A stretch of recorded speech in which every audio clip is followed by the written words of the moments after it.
Hello everyone, technical ज्ञान में आप लोगों का स्वागत है। तो पिछले क्लास में हम लोगों ने मैसेज स्टेट के सेमेस्टर 3 के 62 क्वेश्चन को सॉल्व कर लिया था। ठीक है, इस क्लास में हम लोग क्वेश्चन नंबर 63 से सॉल्व करेंगे। ठीक है, तो चलते हैं क्वेश्चन नंबर 63 की ओर। तो क्वेश्चन नंबर 63 क्या है हमारा, Which mechanism is used to convert rotary motion into reciprocating motion। ठीक है, पूछ रहा है कि हम लोग किस मैकेनिज्म का यूज़ करते हैं रोटरी मोशन को रेसिप्रोकेटिंग मोशन में चेंज करने के लिए। ठीक है, तो इसके लिए हम लोग किस मैकेनिज्म का यूज़ करते हैं, इसके लिए हम लोग रैक एंड पिनियन मैकेनिज्म का यूज़ करते हैं। ठीक है, इसका राइट आंसर क्या हो जाएगा, option number D, rack and pinion mechanism. ठीक है, चलते हैं अगले क्वेश्चन की ओर। तो अगला क्वेश्चन क्या हमारा, how the pitch of a rack is specified. मतलब रैक का जो पिच होता है वो कैसे स्पेसिफाइड किया जाता है। ठीक है, तो ये हमारा लिनियर में स्पेसिफाइड किया जाता है। ठीक है, तो इसका राइट आंसर क्या जाएगा, ऑप्शन नंबर सी। अब देखिए रैक गियर हमारा कैसा होता है, देखिए जनरल गियर तो हमारा इस प्रकार का गोल होता है। ठीक है, इस प्रकार का, इस पर दांत कटा हुआ रहता है। लेकिन रैक गियर हमारा कैसा होता है, रैक गियर हमारा सीधा होता है। ठीक है, इस प्रकार का रहता है। ठीक है, और इसके ऊपर इस प्रकार का दांत कटा हुआ रहता है। ठीक है, कुछ इस प्रकार का दांत कटा हुआ रहता है, और ये रैक गियर आपको लेथ बेड के नीचे देखने को मिल जाएगा। ठीक है, तो इसको हम लोग किस में करते हैं, लिनियर में स्पेसिफाई करते रैक गियर के पिच को। ठीक है, अब चलते हैं अगले क्वेश्चन की ओर। तो अगला क्वेश्चन क्या हमारा, where is rack milling attachment is fixed on milling machine. ठीक है, मतलब हमारा जो रैक मिलिंग अटैचमेंट होता है वो हमारा मिलिंग मशीन पे कहाँ फिक्स किया जाता है। ठीक है, तो इसको हम लोग कहाँ फिक्स करते हैं, इसको करते हैं कॉलम के फेस और आर्बर सपोर्ट के बीच में। ठीक है, मतलब जो हमारा कॉलम का फेस होता है और जो हमारा आर्बर सपोर्ट होता है उसके बीच में हम लोग किसको फिक्स करते हैं, रैक मिलिंग अटैचमेंट को। तो इसका राइट आंसर क्या हो जाएगा, option number B, between the face of the column and arbor support. ठीक है, बी इसका राइट आंसर हो जाएगा। अब चलते हैं अगले क्वेश्चन की ओर। तो अगला क्वेश्चन क्या हमारा, which part has movable jaw of gear tooth vernier calliper. मतलब जो हमारा गियर टूथ वर्नियर कैलिपर होता है, ठीक है, तो उसमें हमारा कौन सा पार्ट में हमारा क्या लगा हुआ रहता है, मूवेबल जॉ लगा हुआ रहता है। ठीक है, तो किस पार्ट में हमारा मूवेबल जॉ लगा हुआ रहता है, तो ये हमारा हॉरिजेंटल स्लाइडिंग में लगा हुआ रहता है। ठीक है, तो इसका राइट आंसर क्या हो जाएगा, option number B, horizontal sliding. ठीक है, अब देखिए ये जो हमारा गियर टूथ वर्नियर कैलिपर है इसका यूज़ हम लोग कहाँ करते हैं, तो इसका यूज़ करते हैं हम लोग कॉर्डल एडेंडम को नापने के लिए, चेक करने के लिए। ठीक है, इसको नोट कर लीजिएगा आप लोग। ठीक है, अब चलते हैं अगले क्वेश्चन की ओर। तो अगला क्वेश्चन क्या हमारा, which instrument is very similar to the principle of vernier calliper. मतलब जो हमारा ऑप्शन में इसमें से कौन सा इंस्ट्रूमेंट जो है वो वर्नियर कैलिपर के जैसा, मतलब जिस सिद्धांत पे हमारा वर्नियर कैलिपर काम करता है उसी सिद्धांत पे ये इंस्ट्रूमेंट भी काम करता है। तो ये हमारा कौन सा इंस्ट्रूमेंट है, तो ये हमारा गियर टूथ वर्नियर कैलिपर। ठीक है, इसका राइट आंसर क्या हो जाएगा, option number C, gear tooth vernier calliper. ये हमारा वर्नियर कैलिपर के सिद्धांत पे ही काम करता है। ठीक है, अब चलते हैं अगले क्वेश्चन की ओर। तो अगला क्वेश्चन क्या हमारा, what is the addendum of gear teeth. मतलब जो हमारा गियर का टीथ होता है उसका अडेंडम क्या होता है। तो पिछली क्लास में हम लोगों ने बताया था, मैंने बताया था कि ये जो हमारा टीथ होता है गियर का, ठीक है, ये कुछ इस प्रकार का टीथ होता है। ठीक है, इसका सर्कल होता है। ठीक है, तो देखिए ये जो हमारा ये ऊपर वाला सर्कल होता है ना, ये हमारा क्या होता है, एडेंडम सर्कल, और जो ये हमारा नीचे वाला सर्कल होता है ये डिडेंडम सर्कल होता है। ठीक है, और इसके बीच में जो होता है ना ये हमारा क्या होता है, ये हमारा पिच सर्कल होता है। ठीक है, तो इसमें पूछ रहा है कि एडेंडम क्या होता है, तो एडेंडम हमारा होता है ये पिच सर्कल से एडेंडम सर्कल के बीच की दूरी को हम लोग क्या बोलते हैं, एडेंडम बोलते हैं। ठीक है, और डिडेंडम किसको बोलते हैं, इस पिच सर्कल से डिडेंडम सर्कल की दूरी को हम लोग क्या बोलते हैं, डिडेंडम बोलते हैं, ठीक है। तो इसका राइट आंसर क्या हो जाएगा क्वेश्चन नंबर 68 का, तो इसका राइट आंसर हो जाएगा distance between the outside circle to the pitch circle, ठीक है। ये हमारा पिच सर्कल हो गया और ये हमारा आउटसाइड सर्कल हो गया, ठीक है। तो इस आउटसाइड सर्कल को हम लोग क्या बोलते हैं, एडेंडम सर्कल बोलते हैं। तो इसके बीच का डिस्टेंस हम लोग का क्या कहलाता है, ये हमारा एडेंडम कहलाता है, ठीक है। तो इसका राइट आंसर क्या हो जाएगा, ऑप्शन नंबर ए, ठीक है। अब चलते हैं अगले क्वेश्चन की ओर। तो अगला क्वेश्चन है what is the least count of gear tooth vernier calliper. तो इसका least gear tooth vernier calliper का लिस्ट काउंट क्या होगा।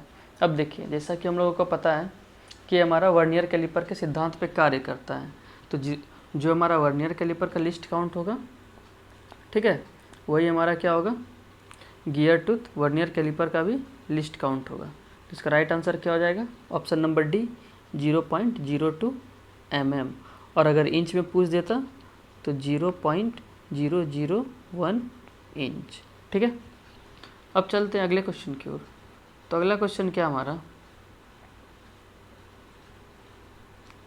अगला क्वेश्चन है which instrument is used to check the chordal addendum of a gear teeth. मतलब gear teeth का जो कोडल एडेंडम होता है उसको चेक करने के लिए हम लोग किस इंस्ट्रूमेंट का यूज़ करते हैं, ठीक है। तो अभी हम ऊपर ही बताएं, इसके लिए हम लोग किसका यूज़ करते हैं, गियर टूथ वर्नियर कैलिपर का, ठीक है। तो इसका राइट आंसर क्या हो जाएगा, option number C gear tooth vernier calliper, ठीक है। अब चलते हैं अगले क्वेश्चन की ओर। तो अगला क्वेश्चन क्या हमारा, what is the use of sector arm on dividing head. मतलब हमारा डिवाइडिंग हेड पे जो सेक्टर आर्म लगा हुआ रहता है उसका यूज़ क्या है। तो ये क्या करता है, ये हमारा इंडेक्सिंग में लगा हुआ रहता है। तो ये क्या करता है, बार बार जो हम लोगों को होल काउंटिंग करना पड़ता है ना, तो हम लोग को उससे बचाता है, ठीक है। बार बार हम लोग को होल काउंट करने से बचाता है, ठीक है। तो इसका राइट आंसर क्या हो जाएगा, option number B eliminate counting holes each time, ठीक है। ऑप्शन नंबर बी इसका राइट आंसर हो जाएगा। अब चलते हैं अगले क्वेश्चन की ओर। तो अगला क्वेश्चन क्या हमारा, how many turns of index crank is required for one complete turn of index head spindle, ठीक है। बोल रहा है कि इंडेक्स हेड स्पिंडल को पूरा एक कंप्लीट टर्न करने में हमारा जो होता है इंडेक्स क्रैंक का कितना टर्न रिक्वायर होता है, ठीक है। तो ये हमारा कितना होता है 40, ठीक है। तो इसी पे हमारा फॉर्मूला बनता है एक कि index crank number of turn of index crank is equal to क्या होता है हमारा 40/n, ठीक है। अब चलते हैं अगले क्वेश्चन की ओर। तो अगला क्वेश्चन क्या हमारा, where the index crank is fixed on index head, ठीक है। मतलब इंडेक्स हेड पे जो है हमारा इंडेक्स क्रैंक कहाँ फिट किया जाता है, ठीक है।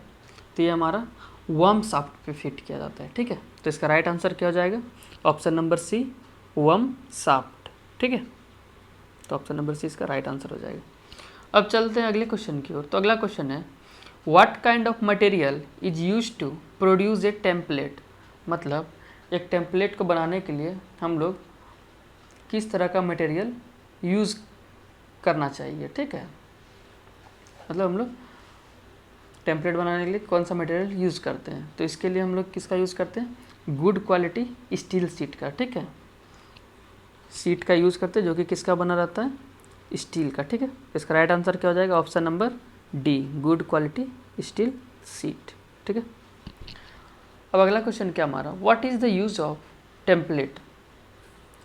तो टेम्पलेट का क्या यूज़ है, तो ये हम लोग को किस में हेल्प करता है, ठीक है। तो ये हमारा कंटूर को चेक करने में हेल्प करता है, ठीक है। अब जैसे कोई हमारा जॉब है इस प्रकार का, ठीक है। जैसे इस प्रकार का जॉब है तो इसका जो ये कंटूर है ना, इसको चेक करने के लिए हम लोग टेम्पलेट का यूज़ करते हैं। टेम्पलेट एक प्रकार का आप लोग बोल सकते हैं, साँचा बोल सकते हैं, ठीक है। जैसे कि कोई फ्रेम होता है उसमें डालिए और बनाइए, तो इसमें हम लोग क्या टेम्पलेट का यूज़ करते हैं, कि किसी साँचा को बना के उसको चेक करने के लिए, ठीक है। तो इसका राइट आंसर क्या हो जाएगा, option number A, checking the contour of component, ठीक है। एक सेकेंड, ऑप्शन नंबर ए इसका राइट आंसर हो जाएगा। अब चलते हैं अगले क्वेश्चन की ओर। तो अगला क्वेश्चन क्या हमारा, what is the use of radius gauge. Radius gauge का क्या यूज़ है, तो नाम से पता चल रहा है हम लोग को कि हमारा कौन सा गेज है, रेडियस गेज है, ठीक है। तो रेडियस गेज हम लोग का किसी भी इंटरनल या फिर एक्सटर्नल रेडियस को नापने के लिए यूज़ होता है, ठीक है। किसी भी जॉब का इंटरनल या फिर एक्सटर्नल रेडियस को नापने के लिए या फिर चेक करने के लिए, ठीक है। तो इसका राइट आंसर क्या हो जाएगा, option number A, for check internal and external radius of job, ठीक है। अब चलते हैं अगले क्वेश्चन की ओर। तो अगला क्वेश्चन क्या हमारा, how a vertical milling machine can be identified. मतलब जो हमारा वर्टिकल मिलिंग मशीन होता है उसको कैसे आइडेंटिफाई करते हैं हम लोग, ठीक है। तो देखिए वर्टिकल मिलिंग मशीन में क्या होता है, मतलब बोल रहा है कि हम लोग जो वर्टिकल मिलिंग मशीन को कैसे पहचानेंगे। तो वर्टिकल मिलिंग मशीन में हमारा क्या होता है, ये हमारा कॉलम हो गया, ठीक है, और यहाँ पर से हमारा हेड होता है, और यहाँ से क्या होता है हमारा आर्बर निकला हुआ रहता है, ठीक है, जिसमें कि हमारा कॉलेट चक लगा हुआ रहता है, इसी में टूल बांधते हैं। तो ये हमारा टूल किस में रहता है, वर्टिकली में, ठीक है। तो इसका एक्सिस क्या रहता है, वर्टिकल रहता है, ठीक है। तो इसको हम लोग कैसे हम लोग आइडेंटिफाई करते हैं, according to the axis of spindle rotation. जो इसका स्पिंडल होता है, ये वाला स्पिंडल, ठीक है, इसके रोटेशन से हम लोग इसको आइडेंटिफाई करते हैं, ठीक है। तो इसका राइट आंसर क्या हो जाएगा, option number C, according to the axis of spindle rotation, ठीक है, स्पिंडल रोटेशन के एक्सिस से, ठीक है। अब चलते हैं अगले क्वेश्चन की ओर। तो अगला क्वेश्चन क्या है हमारा, which type of milling machine is use to produce a T-slot in machine tools table, ठीक है। मतलब बोल रहा है मशीन का जो टेबल होता है जिसमें कि हमारा T-slot कटा हुआ होता है, तो उस T-slot को काटने के लिए हम लोग किस तरह के मिलिंग मशीन का या फिर मशीन का यूज़ करते हैं। तो इसमें हम लोग वर्टिकल मिलिंग मशीन का यूज़ करते हैं, ठीक है। तो इसका राइट आंसर क्या हो जाएगा, option number C, vertical milling machine. T-slot काटने के लिए किसका यूज़ करते हैं, वर्टिकल मिलिंग मशीन का, ठीक है। अब चलते हैं अगले क्वेश्चन की ओर। तो अगला क्वेश्चन क्या हमारा, which part of vertical milling date can be used for lift the knee. जो वर्टिकल मिलिंग का नी होता है, ठीक है, तो उसको उठाने के लिए हम लोग कौन सा पार्ट का यूज़ करते हैं, ठीक है। तो देखिए वर्टिकल मिलिंग मशीन हमारा एक एलिवेटिंग स्क्रू के ज़रिए फिक्स रहता है, ठीक है। तो उस एलिवेटिंग स्क्रू को हम लोग एलिवेटिंग स्क्रू का यूज़ करते हैं वर्टिकल मिलिंग मशीन को उठाने के लिए या फिर नीचे करने के लिए, ठीक है। तो इसका राइट आंसर क्या हो जाएगा, option number C, elevating screw, ठीक है। अब चलते हैं अगले क्वेश्चन की ओर। तो अगला क्वेश्चन है हमारा, विच machine used for boring, कीवे cutting and profile milling, ठीक है, कैन बी डन। मतलब किस मशीन पे हम लोग बोरिंग कर सकते हैं, ठीक है, कीवे भी काट सकते हैं और प्रोफाइल मिलिंग भी कर सकते हैं, ठीक है। तो ये सब हम किस पे कर सकते हैं, वर्टिकल मिलिंग मशीन पे, ठीक है। तो इसका राइट आंसर क्या हो जाएगा, option number C, vertical milling machine, ठीक है। अब चलते हैं अगले क्वेश्चन की ओर। तो अगला क्वेश्चन क्या हमारा, how angular boring is done using A vertical milling machine. मतलब वर्टिकल मिलिंग मशीन में जो हमारा एंगुलर बोरिंग है, ठीक है, मतलब कोई किसी एंगल पे हम लोग को बोरिंग करना है, तो वो कैसे किया जाता है। तो देखिए इसका जो स्पिंडल हेड होता है ना, वो हमारा रोटेट कर सकता है, ठीक है। तो उसको क्या करते हैं, स्विवल करके मतलब घुमा के उसको हम किसी भी मतलब एंगल में सेट करके एंगुलर बोरिंग कर सकते हैं, ठीक है। तो इसका राइट आंसर क्या हो जाएगा, option number C, swivelling the spindle head, इसके स्पिंडल हेड को घुमा कर, ठीक है। अब चलते हैं अगले क्वेश्चन की ओर। तो अगला क्वेश्चन क्या है, what type off cutter holding device is generally used on vertical milling machine. मतलब बोल रहा है कि वर्टिकल मिलिंग मशीन में कौन सा डिवाइस लगा हुआ रहता है, किसके लिए, कटर को होल्ड करने के लिए, ठीक है। तो कटर को पकड़ने के लिए हम लोग का कौन सा डिवाइस लगा हुआ रहता है वर्टिकल मिलिंग मशीन में, तो कॉलेट चक लगा हुआ रहता है, ठीक है, कॉलेट लगा हुआ रहता है अर्वर के अंदर। तो इसका राइट आंसर क्या हो जाएगा, ऑप्शन नंबर ए, कॉलेट, ठीक है, कॉलेट चक। अब चलते हैं अगले क्वेश्चन की। तो अगला क्वेश्चन है हमारा, which type of machine is generally used for would rough की वे कटिंग, ठीक है, मतलब वुड रफ की वे कटिंग करने के लिए हम लोग किस तरह का मशीन का यूज़ करते हैं। तो इसके लिए भी हम लोग वर्टिकल मिलिंग मशीन का यूज़ करते हैं। तो इसका राइट आंसर क्या हो जाएगा, option number C, vertical milling machine, ठीक है। अब चलते हैं नेक्स्ट क्वेश्चन की ओर। तो नेक्स्ट क्वेश्चन क्या हमारा, नेक्स्ट क्वेश्चन है, विच machine is provided with the over arm support for reduce chattering, ठीक है, मतलब कौन सी मशीन में हमारा ओवर आर्म सपोर्ट दिया हुआ रहता है, किसके लिए, चैटरिंग को कम करने के लिए। तो ये हमारा होता है शेपिंग मशीन में, ठीक है। तो इसका राइट आंसर क्या हो जाएगा, option number B, shaping machine, ठीक है, जिसको कि हम लोग शेपर भी बोलते हैं, ठीक है। अब चलते हैं अगले क्वेश्चन की ओर। तो अगला क्वेश्चन है, which formula is use to find out the linear pitch of a rack, मतलब किसी रैक के लीनियर पिच को निकालने का क्या फॉर्मूला है, ठीक है, मतलब रैक गियर है कोई भी हमारा, उसका हम लोगों को क्या निकालना है, पिच निकालना है। तो उसके लिए हमारा फॉर्मूला क्या होगा, उसके लिए होगा पाई इंटू एम, एम क्या हमारा मॉड्यूल है, ठीक है। इसका राइट आंसर हो जाएगा option number B, pi into M, ठीक है। अब चलते हैं अगले क्वेश्चन की ओर। तो अगला क्वेश्चन है हमारा, how length of rack is calculated, ठीक है, मतलब रैक का लेंथ कैसे कैलकुलेट किया जाता है, ठीक है। तो हम आप लोग को कैसे क्या बताए थे कि रैक हमारा किस प्रकार का रहता है, कुछ इस प्रकार का रहता है, ठीक है, इस प्रकार का सीधा रहता है और इसके ऊपर हमारा दांत कटा हुआ रहता है, ठीक है, इस प्रकार से दांत कटा हुआ रहता है, इस प्रकार से। इसका लेंथ कैसे कैलकुलेट करते हैं, तो इसका जो पिच होता है ना, यहाँ से लेके यहाँ तक, ये हमारा पिच जो होता है, इसका pitch into number of teeth, कितना टीथ है हमारा, ठीक है, तो इसको मल्टीप्लाई कर देंगे तो इससे हमारा क्या निकल जाएगा, रैक का लेंथ निकल जाएगा, ठीक है। तो इसका राइट आंसर क्या हो जाएगा, option number A, linear pitch into number of teeth, ठीक है। एक सेकेंड,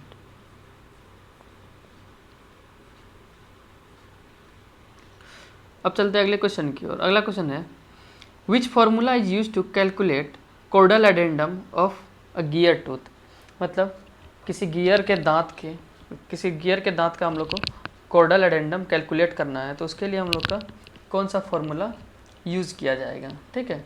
तो उसके लिए हमारा फार्मूला होता है mz sin 90/z, ठीक है। तो इसका राइट आंसर क्या हो जाएगा, option number C, mz sin 90/z, ठीक है। अब चलते हैं अगले क्वेश्चन की ओर। तो अगला क्वेश्चन है, which part of a gear tooth vernier calliper is use to set the addendum height, ठीक है, बोल रहा है कि गियर टूथ वर्नियर कैलिपर का कौन सा पार्ट है जो कि एडेंडम हाइट को सेट करने के लिए यूज़ किया जाता है, ठीक है। तो ये हमारा कौन सा पार्ट है, ये हमारा वर्टिकल स्लाइड विथ ब्लेड, ठीक है। तो इसका राइट आंसर क्या हो जाएगा, option number A, vertical slide with blade, ठीक है। अब चलते हैं अगले क्वेश्चन की ओर। तो अगला क्वेश्चन है हमारा, how to find the outside diameter of a spur gear having number of teeth is z and module m, ठीक है। बोल रहा है कि स्पर गियर का हम लोग को आउटसाइड डायमीटर निकालना है, ठीक है, मतलब एडेंडम डायमीटर निकालना है।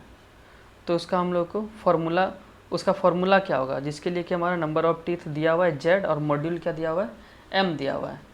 तो आउटसाइड डाया क्या होता है, z + 2/m, ठीक है। तो इसका राइट आंसर क्या हो जाएगा, option number D, outside diameter is equal to z + 2/m, ठीक है।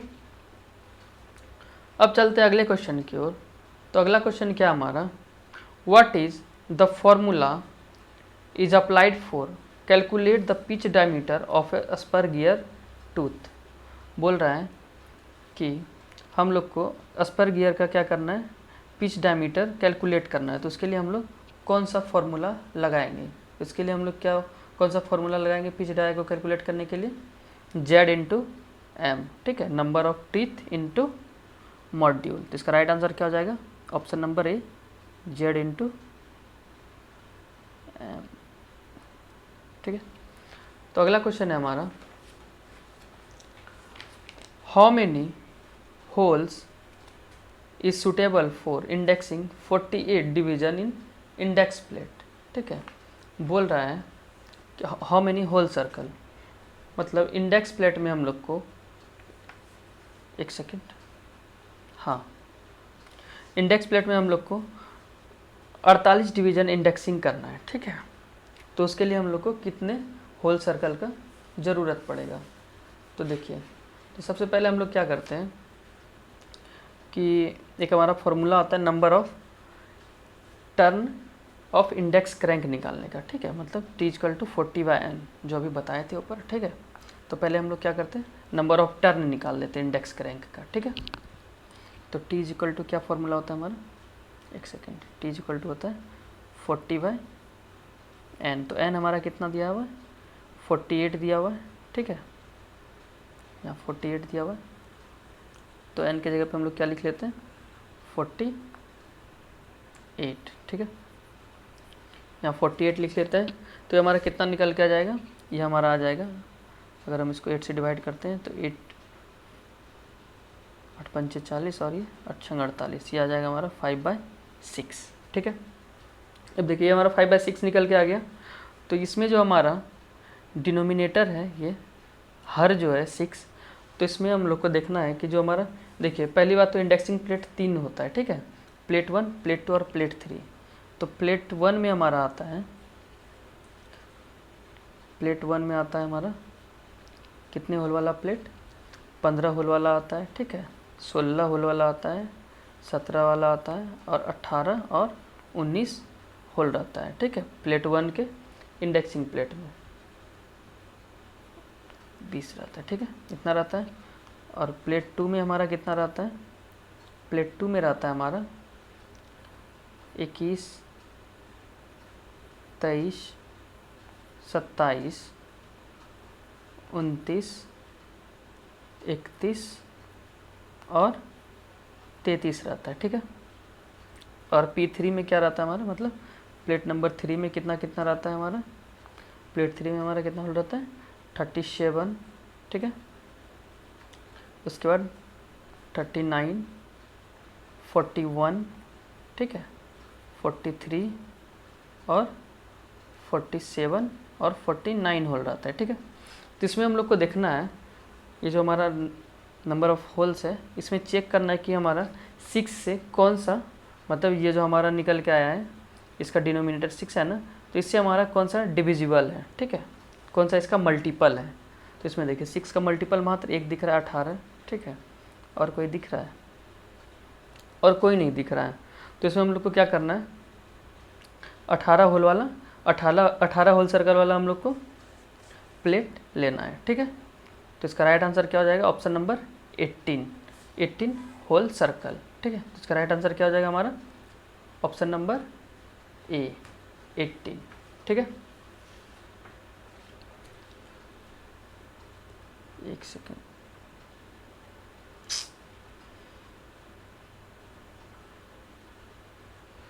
अब देखिए जैसे कि हमारा यहाँ पे हम इसको 5/6 को 18 से मल्टीप्लाई कर दिए, ठीक है। तो ये हमारा कितना निकल के आ गया, 15 निकल के आ गया, ठीक है। तो ये हमारा क्या हो जाएगा 15, ये हमारा नंबर ऑफ होल्स हो जाएगा, ठीक है। और ये जो हमारा 18 निकल के आएगा ये हमारा क्या हो जाएगा, नंबर ऑफ होल सर्कल हो जाएगा, ठीक है। मतलब होल सर्कल क्या होता है ये देखिए बताते हैं आप लोग, यहाँ पे स्पेस है, यहाँ स्पेस नहीं है, यहीं पे मिटा के बताते हैं, ठीक है। देखिए होल सर्कल होता है हमारा, जैसे ये हमारा इंडेक्स प्लेट है, ठीक है। तो इसमें ना हमारा सर्कल बना हुआ होता है होल का, ऐसे ऐसे छेद कर करके, ठीक है, ऐसे ऐसे होल का सर्कल बना हुआ रहता है इसके अंदर, ठीक है। तो इसको क्या बोलते हैं, होल सर्कल बोलते हैं, ठीक है। तो होल सर्कल हमारा कितना हो जाएगा, 18 होल सर्कल वाला हो जाएगा, और नंबर ऑफ होल्स कितना हो जाएगा 15 मतलब 15वें नंबर होल पे हम लोग उसको फिक्स करके इंडेक्सिंग करेंगे। ठीक है, आई होप आप लोगों को क्लास अच्छा लगा हो। ठीक है, अगर क्लास अच्छा लगा हो तो वीडियो को लाइक करें और ऐसी क्लास के लिए हमारे साथ जुड़े रहें और हमारे चैनल टेक्निकल ज्ञान को सब्सक्राइब करें। आज के लिए इतना ही, बाकी मिलते हैं अगले क्वेश्चन से, क्वेश्चन नंबर 92 से नेक्स्ट क्लास में। धन्यवाद।